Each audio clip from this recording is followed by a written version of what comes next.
কাজ আর কাজ, কাজ যতই করো না কেন সংসারে, কাজ কিন্তু শেষ হয় না। আর যদি ভাবো বসে থাকবো তাহলে কিন্তু বসে থাকাই যায়, যে যাকে আজকে আর কাজ বেশি করব না, তাহলে কিন্তু বসে থাকাই যায়। তো হাই ফ্রেন্ডস, গুড মর্নিং, কেমন আছো তোমরা সবাই? আশা করি সকলেই খুব ভালো আছো, আমিও ভালো আছি। আমিও অপর্ণা আজকে চলে এসেছি তোমাদের সাথে নতুন একটা ব্লগ নিয়ে আবারও শেয়ার করতে। তো দেখো এখানে কিন্তু সকালবেলা আমার বাসি কাজকর্ম সব সারা হয়ে গেছে, আর রান্নাও কিন্তু ভোরবেলা ঘুম থেকে উঠে হয়ে গেছে পরের জন্য, কাজে নিয়ে যায় যেহেতু, আর একবারে রান্নাটা সেরে নিই।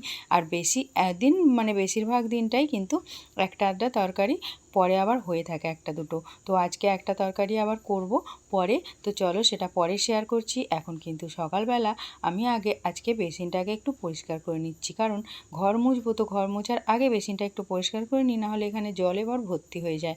তো দেখো এখানে বেসিনটা সাদা বলে না, খুবই কিন্তু বেশি মনে হয় যেন একটু যদি নোংরা হয় আর মাজন ফেলে বা এমনি হাতই ধোয়া হয়, আর মাজনটা একটু মানে ব্রাশের হয়তো ফেলা হয়, ব্রাশ করে মুখ ধোয়া হয়, তাছাড়া তো কিছু না। তো তাতেই যেন একদিন দুদিন মানে গেলেই মনে হবে যেন কতদিন পরিষ্কার করা হয়নি। সাদা বলেই কিন্তু এই জিনিসটা একটু বেশি হয়।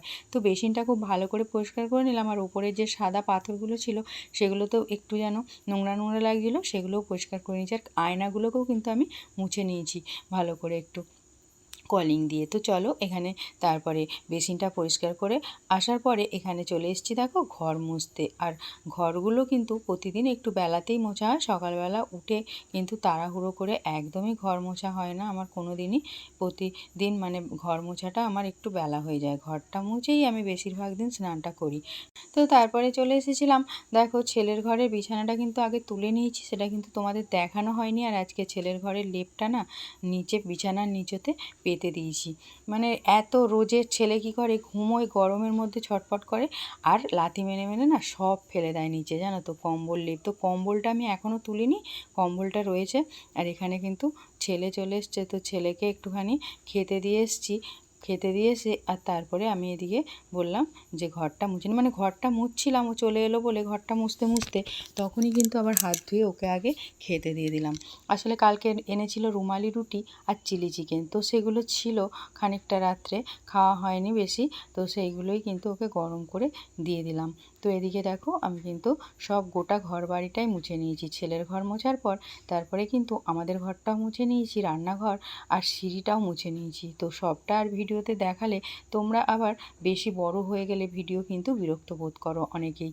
তো তার জন্যই কিন্তু একটু শর্টে দেখানোর চেষ্টা করি, জানো তো। তার জন্য ভেবো না যে আমি প্রতিদিন কিন্তু যে সব ঘরবাড়ি মুছি না, প্রতিদিন কিন্তু একদম ঘরবাড়ি আমার মুছতেই হবে, না হলে যেন ভালোই লাগে না একদমই। যেন যতই ঝাড় দেওয়া হোক না কেন, ঘরবাড়ি মোছা যতক্ষণ না হয় ততক্ষণ কিন্তু সেই যে একটা ক্লিন ভাব, সেটা কিন্তু একদমই আসে না।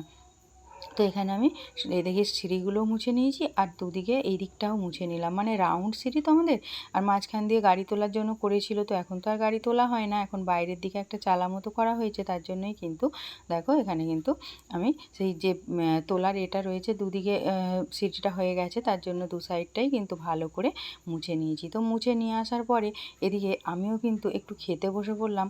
আর আমি এখানে দেখো আলু সেদ্ধ দিয়েছিলাম ভাতে। ভাত তো বললাম তোমাদের সকালবেলা রান্না হয়েই যায়, বরমশাই এদিকে কাঠে ভাতটা জাল দিয়ে দেয়, আর আমি এদিকে কিন্তু গ্যাসে তরকারিটা করে নিই। আর এখন যা গ্যাসের প্রবলেম, তাতে তো বেশি তরকারি করতে গেলে সত্যিই ভয় লাগে, জানো তো, গ্যাসের জন্য। কবে যে গ্যাসটা দেবে, গ্যাসটা বুক করেছি, কবে দেবে জানি না। আর এদিকে তো দেখো ঘেমে জল হয়ে যাচ্ছি, গরম পড়তে না পড়তেই এতটা মানে গরম লাগে, তাতে ওপরে ঘর হয়েছে তাও রক্ষা না হলে এতটা গরম হতো আগে, কিন্তু এখন যে গরমটা হয় তার থেকেও প্রচণ্ড মানে বেশি গরম হতো যখন একতলার ঘরটা ছিল। দোতলা হতে তবুও কিন্তু এখন একটু কমই হয়। তো এখানে ভাতটা না আমি বেড়ে নিয়েছি, এই কারণেই আজকে কালি হাঁড়িটা মেজে নেবো, তার জন্যে। আর কতগুলো কালকের ভাতও রয়ে গেছে, জানো তো। তো ভাতগুলো ভালো আছে একদমই, বেশি গলে গেলে খাই না। আজকে কিন্তু দেখলাম ভাতগুলো একটা একটা রয়েছে, তার জন্য ফেলবো না, ভাতগুলো খেয়েই নেবো। আর এমনি সকাল টাইমে তো মুড়ি খেলাম দেখলে, তার জন্য কিন্তু আর খাওয়ার মানে মনে ছিল না। মেন কথা ভাতটা যে আছে আমার খেয়ালই নেই, তাহলে কিন্তু সকালের মুড়ি খাওয়ার টাইমেই ভাতগুলো খেয়ে নিতাম। তো এদিকে দেখো এগুলো আগে রান্না বান্না সব হয়ে গেছিলো, টকের ডাল আর কালকের ছিল নোটে শাকের চচ্চড়ি ছিল, তো সেটা গরম করে খানিকটা বরমশাইকে দিয়েছি, আর আমি অল্প রেখেছি। নোটে শাকটার চচ্চড়িটা নাকি দারুণ হয়েছিল কালকে, বরমশাই বলল, তো বেশি করে ওই জন্য একটু দিয়ে দিয়েছি। আর এদিকে শুক্তোটা আমি কিন্তু বেলাতেই করে নিলাম একটু। তো তারপরে এদিকে গ্যাসটা মুছে নিচ্ছি। গ্যাসটার আজকে যে এই যে ওভেনের মানে মুখগুলো আর কি, এগুলো উনুনগুলো আর কি যা বলে, তো ভুলে যাই মাঝে মাঝে, জানো তো। যাই হোক, তোমরা যেন কেউ আবার খারাপ মানে ভেবো না, মাঝে মাঝে ভুলে যাই, কি করব আমি না, একটু সত্যিই ভুলে যাই, ভুলো মন আছে আমার, জানো তো। একটু মাঝে মধ্যে কিছু না কিছু কথা বলতে গেলে কি বলবো তখন থতমত খেয়ে যাই, ভুলে যাই। তো তোমরা একটু প্লিজ সাপোর্ট করে দিও। আর ভিডিওটা ভালো লাগলে ভিডিওতে লাইক, সাবস্ক্রাইব, কমেন্ট করতে একদম ভুলো না।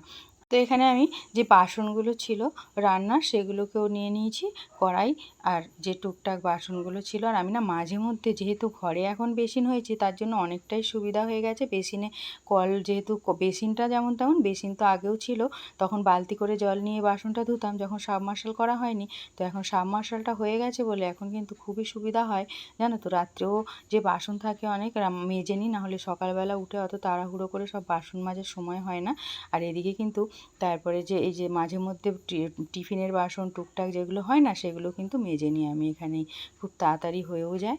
তো এখানে আমি দেখো তারপরে কড়াইটাকে নিয়ে নিচ্ছি। আর কড়াইটা কিন্তু একটু আগে সাবানটা বুলিয়ে রেখেছিলাম, তাহলে তাড়াতাড়ি কিন্তু ছেড়ে যায়, জানো তো, খুব পরিষ্কার হয়ে যায় ভালো মতো। তো এখানে আমি সাবানটা বুলিয়ে রেখে আর অন্য বাসনগুলো মেজে নিয়েছিলাম। তারপরে কড়কড়ে জালিটা নিয়ে একদম খুব ভালো করে ঘষে পরিষ্কার করে নেবো, তাহলেই কিন্তু কড়াইটা মানে বালি দিয়ে, বাইরে নিয়ে গেলে যে বালি দিয়ে মাজাটা হয় সেটা তো আর ঘরে হয় না। তো এইভাবে মাজলে কিন্তু কড়াইটা ভালোই পরিষ্কার হয়ে যায়। দেখো এখানে পরিষ্কার হয়ে গেছে। আর আজকে যেটা করেছি সেটা হচ্ছে, দেখো হাতগুলো দেখে তোমরা বুঝতেই পারছো, আজকে না শাখাগুলোকে আমি কিন্তু মানে খুলে নিয়ে, আমি হাতের মধ্যে দিয়ে না পরিষ্কার করতে একদমই পারি না। তো শাখাগুলো খুলে আজকে চুন আর সার্ফে দিয়ে, সার্ফ আর কি, চুন আর সার্ফ দিয়ে একসাথে ভালো করে মেখে নিয়ে সেটাকে শাখায় লাগিয়ে রেখে দিয়েছি। আর এইভাবে আমার মায়েরা, আমার মামিরা ছোটোবেলায় দেখতাম যে পরিষ্কার করতো, তার জন্য আমিও কিন্তু এইভাবেই পরিষ্কার করি। এই যে দেখো, আমি কিন্তু শাখাগুলো অনেকক্ষণই রেখে দিয়েছিলাম, প্রায় 2 ঘন্টা মতো কিন্তু খুলে এইভাবে রেখে দিয়েছিলাম। আর এতে করে খুব ভালো মতো পরিষ্কার হয়ে যায়। ব্রাশ দিয়েও আমি পরিষ্কার একটুখানি করি, আর তার সাথে সাথে হাত দিয়ে যে সাইডগুলো একটু ঘাঁচগুলো থাকে সেগুলো নখের সাহায্যে একটুখানি তুলে নিই, তো তাহলে খুব ভালো মতোই পরিষ্কার হয়ে যায়।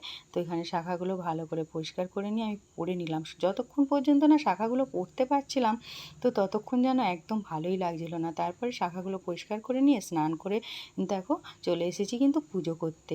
পুজোটা তো করতেই হবে, পুজো না করতে পারলেও যেন মনে একদমই শান্তি লাগে না, যতক্ষণ না পুজোটা করবো। আর বেশি বেলায় পুজো করলে আমার ভালোই লাগে না, কিন্তু কাজ করতে করতে এক একদিন কী করবো, অনেকটাই দেরি হয়ে যায়।